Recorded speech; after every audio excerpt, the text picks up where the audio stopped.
Shalom Bapak Ibu Saudara-saudaraku yang terkasih dalam Tuhan Yesus Kristus. Selamat malam, salam sejahtera bagi kita semua, dimanapun saudara-saudara berada. Selamat berjumpa kembali di Renungan Kristen pada malam hari ini. Kiranya kekuatan dan sukacita oleh Roh Kudus melimpah dalam hati dan kehidupan saudara semua, dan semoga saudara semua dalam keadaan sehat selalu. Pada malam hari ini sebelum kita mendengarkan renungan firman Tuhan, mari terlebih dahulu kita berdoa. Terima kasih Bapa di dalam kerajaan sorga. Engkau Bapa yang ajaib dan mulia, Bapa yang kekal dan penuh kasih sayang.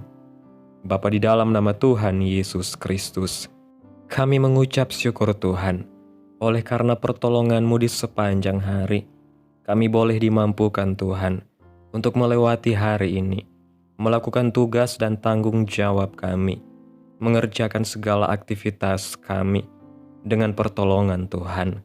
Saat ini ya Tuhan, kami hendak mendengarkan firman-Mu.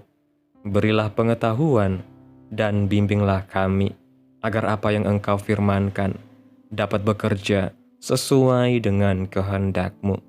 Bukalah hati dan pikiran kami untuk mendengar dan menerima firman-Mu.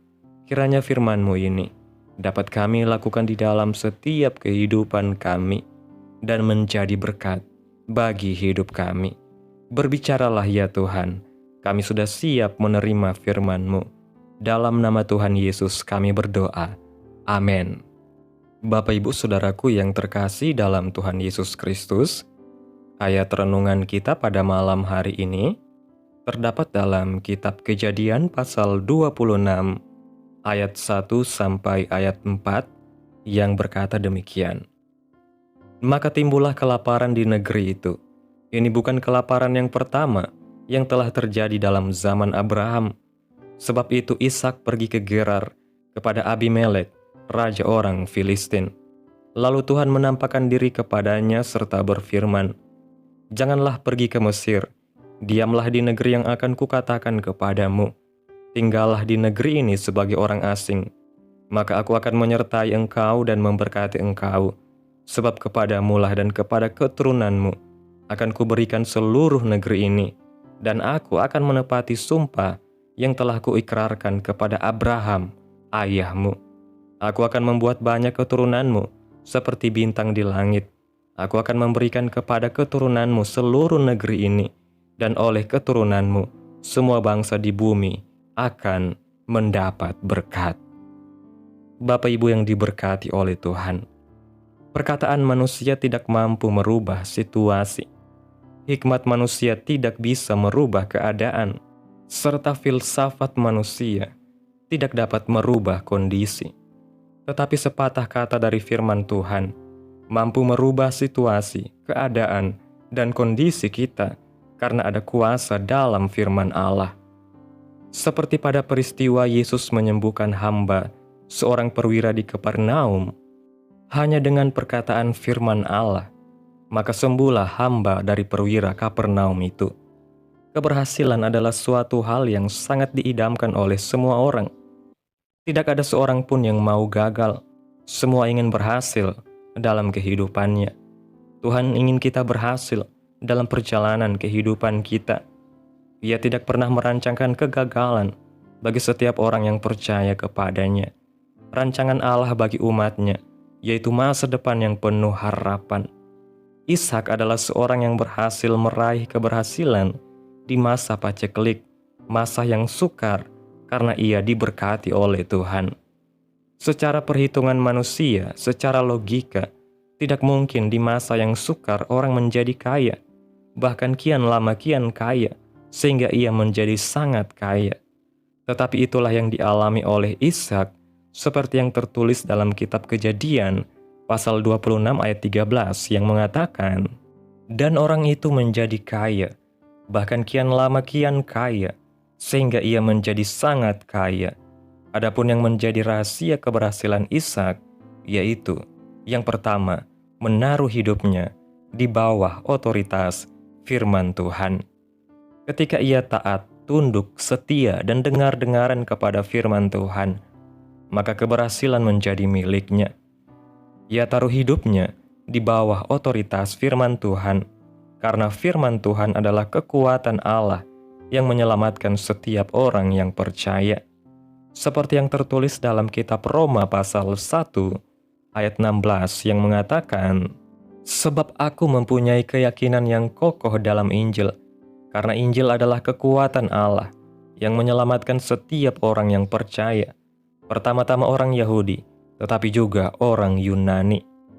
Pada waktu itu terjadi kelaparan di Israel, dan Tuhan menyuruh Ishak tinggal di Gerar. Melihat kondisi negeri Gerar, tidak mungkin ia berhasil. Tetapi pada saat ia taat kepada firman Tuhan, maka kuasa firman Tuhan terjadi dalam hidupnya. Firman Tuhan adalah kekuatan, kuasa Allah yang sanggup merubah karakter dan sikap seseorang. Apapun keadaan yang kita alami, solusinya adalah taat dan tunduk di bawah otoritas firman Tuhan. Bukan berarti Ishak lepas dari persoalan, karena sebelumnya ia ditolak, diusir oleh Raja Abimelek. Ada persoalan, ada ketertolakan yang dialami oleh Ishak, tetapi ia berhasil meraih keberhasilan karena ia menaruh hidupnya di bawah otoritas firman Tuhan. Yang kedua, ia bertindak dengan iman. Kondisi tanah Gerar itu kering, maka secara logika manusia, tidak mungkin tanah yang kering akan menumbuhkan apa yang dia tabur. Tetapi ia bertindak dengan iman, sehingga menaburlah ia dan mendapat hasil 100 kali lipat. Dalam kitab Kejadian pasal 26 ayat 12 mengatakan, "Maka menaburlah Ishak di tanah itu, dan dalam tahun itu juga ia mendapat hasil 100 kali lipat, sebab ia diberkati Tuhan." Tidak percuma apa yang kita tabur untuk Tuhan, asal kita beri dengan iman. Orang yang menabur dengan mencucurkan air mata akan menuai dengan sorak-sorai. Seperti halnya janda di Sarfat yang dipelihara oleh Tuhan pada masa kelaparan. Karena ia taat dan tunduk pada firman Tuhan, maka ia diberkati dan menikmati keberhasilan. Yang ketiga, ia membangun mezbah. Rahasia keberhasilan Ishak karena ia membangun mezbah. Dalam kitab Kejadian pasal 26 ayat 25 mengatakan, "Sesudah itu Ishak mendirikan mezbah di situ dan memanggil nama Tuhan. Ia memasang kemahnya di situ, lalu hamba-hambanya menggali sumur di situ." Apakah ada mezbah yang kita bangun setiap hari dalam hidup kita? Apakah ada doa-doa yang selalu kita panjatkan di hadapan Tuhan? Kunci dari segala pergumulan hidup, ketika kita datang di kaki Tuhan, maka setiap beban akan terlepas. Bangunlah mezbah doa itu untuk kita dan keluarga. Karena setan ingin menghancurkan keluarga Kristen. Setan tidak ingin melihat keluarga Kristen diberkati. Makanya kita harus bangun mezbah doa setiap hari. Datanglah di kaki Tuhan untuk memuji dan menyembah Tuhan selalu dalam hidup kita. Yang paling mengerti hidup kita, keperluan dan pergumulan kita adalah Tuhan. Ia adalah Tuhan yang memperdulikan kita. Ishak adalah orang yang suka bergaul, bercakap, dan berkenan kepada Tuhan, sehingga ia dapat meraih keberhasilan. Kalau kita ingin berhasil dan sukses, seperti apa yang dialami Ishak, maka lakukanlah ketiga hal ini, yaitu menaruh hidup kita di bawah otoritas firman Tuhan, bertindak dengan iman, bangunlah mezbah doa setiap hari, maka keberhasilan itu akan menjadi milik kita. Bapak Ibu Saudaraku yang diberkati Tuhan, renungan hari ini mengajarkan kita tentang pentingnya hidup dalam ketaatan kepada firman Tuhan, sebagaimana yang diteladankan oleh Ishak. Dalam kitab Kejadian pasal 26 ayat 1-4, kita melihat bagaimana di tengah masa kelaparan dan kesulitan, Tuhan tetap memberikan janji dan arahan kepada Ishak. Arahan Tuhan tidak selalu sesuai logika manusia, namun ketika ditaati, menghasilkan penyertaan dan berkat yang luar biasa. Ishak tidak pergi ke Mesir seperti rencana awalnya, tetapi tetap tinggal di tanah yang Tuhan tunjukkan dan itulah awal dari keberhasilannya. Keberhasilan Ishak tidak datang karena kekuatan manusiawi atau strategi duniawi, melainkan karena ia menaruh hidupnya di bawah otoritas firman Allah. Ia percaya dan tunduk sepenuhnya kepada kehendak Tuhan. Firman Tuhan memiliki kuasa untuk mengubah keadaan apapun dalam hidup kita, bahkan dalam masa paceklik sekalipun. Dalam ketaatan kepada firman Tuhan, kita membuka jalan bagi kuasa Allah bekerja dalam hidup kita, membawa pertolongan, penyertaan, dan berkat. Langkah kedua yang dilakukan Ishak adalah bertindak dengan iman. Tanah Gerar yang kering secara logika tidak memungkinkan untuk bertani, namun Ishak tetap menabur dengan iman, dan hasilnya luar biasa, 100 kali lipat. Ini menunjukkan bahwa iman yang sejati bukan hanya percaya dalam hati, tetapi juga dibuktikan dalam tindakan. Iman yang bekerja akan menghasilkan buah, bahkan dalam kondisi yang mustahil sekalipun, sebab Tuhan yang memberkati. Rahasia keberhasilan berikutnya adalah membangun mezbah, yaitu kehidupan doa dan penyembahan yang intim dengan Tuhan. Ishak membangun mezbah sebagai bentuk komunikasi dan ketergantungan penuh kepada Tuhan. Dalam hidup kita pun, membangun mezbah doa sangat penting, baik secara pribadi maupun dalam keluarga. Mezbah adalah tempat kita mencurahkan isi hati, menguatkan iman, dan mengalami hadirat Tuhan. Tanpa mezbah doa, kita mudah goyah dan kehilangan arah di tengah badai kehidupan. Dari keteladanan Ishak, kita belajar bahwa keberhasilan sejati bukanlah hasil dari usaha manusia semata, tetapi karena penyertaan dan berkat Tuhan. 3 prinsip yang membawa keberhasilan rohani dan jasmani dalam hidup adalah taat pada firman Tuhan, bertindak dengan iman, dan membangun mezbah doa. Jika kita menerapkannya dalam hidup sehari-hari, maka seperti Ishak, kita pun akan mengalami keberhasilan di tengah tantangan dan hidup kita menjadi kesaksian bagi banyak orang. Amin. Tuhan Yesus memberkati. Demikianlah renungan firman Tuhan pada malam hari ini. Biarlah menjadi berkat bagi saudara yang sudah mendengarkan. Dan untuk menutup renungan pada malam hari ini, mari kita berdoa. Terima kasih Bapa di dalam kerajaan sorga. Engkau Bapa yang ajaib, Engkau Bapa yang mulia. Bapa yang kami sembah di dalam nama Yesus. Kami bersyukur atas pertolongan-Mu, penyertaan-Mu, dan juga atas kasih-Mu dan berkat-Mu dalam hidup kami. Kami berbahagia dan bersyukur atas kebaikan Tuhan dalam hidup kami. Terima kasih Tuhan buat penyertaan-Mu di sepanjang hari yang telah kami lewati. Hingga pada malam hari ini kami boleh ada sebagaimana kami ada. Semua karena berkat dan anugerah Tuhan dalam kehidupan kami. Terima kasih Tuhan Yesus buat kebenaran firman-Mu yang telah kami dengarkan pada malam hari ini. Terima kasih atas firman-Mu yang meneguhkan kami. Ajarlah kami untuk selalu hidup taat kepada kehendak-Mu, bertindak dengan iman dalam setiap langkah kami, dan setia membangun mezbah doa di setiap hari.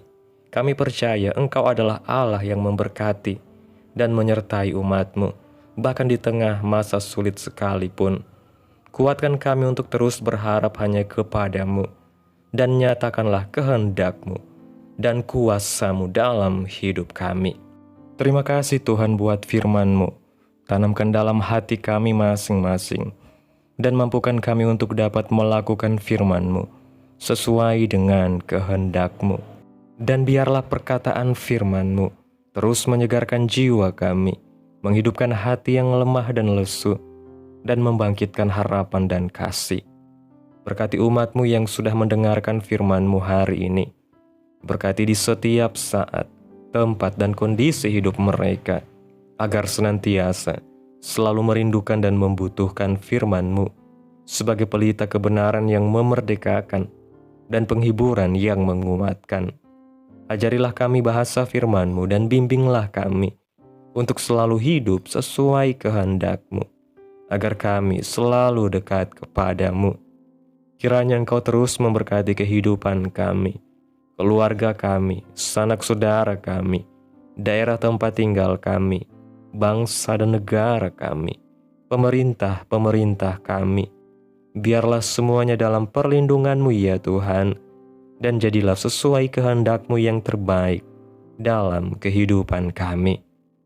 Hamba berdoa ya Tuhan, buat umat-umat-Mu yang sudah mendengarkan firman-Mu hari ini, yang saat ini sedang mengalami sakit penyakit, pergumulan masalah, kebutuhan ekonomi.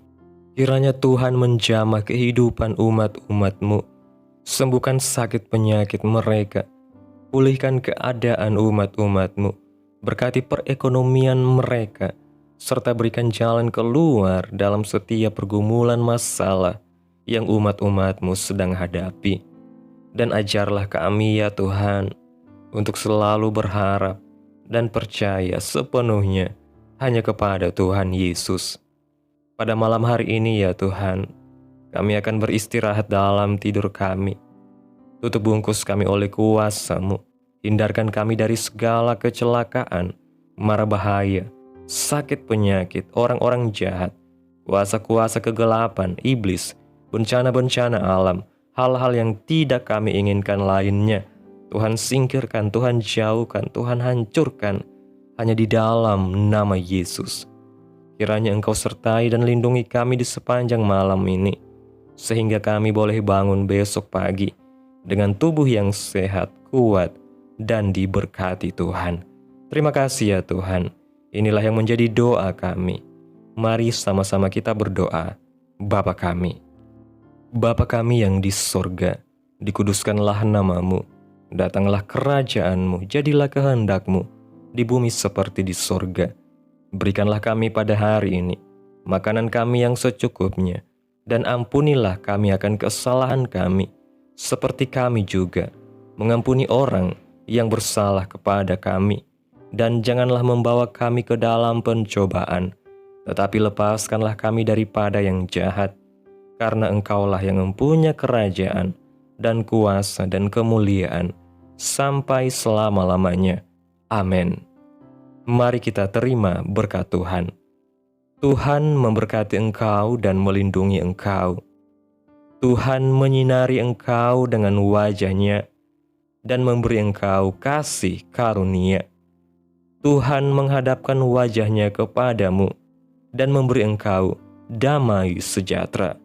Terimalah berkat Tuhan di dalam nama Tuhan Yesus Kristus. Amin. Selamat malam, selamat beristirahat. Tuhan Yesus memberkati.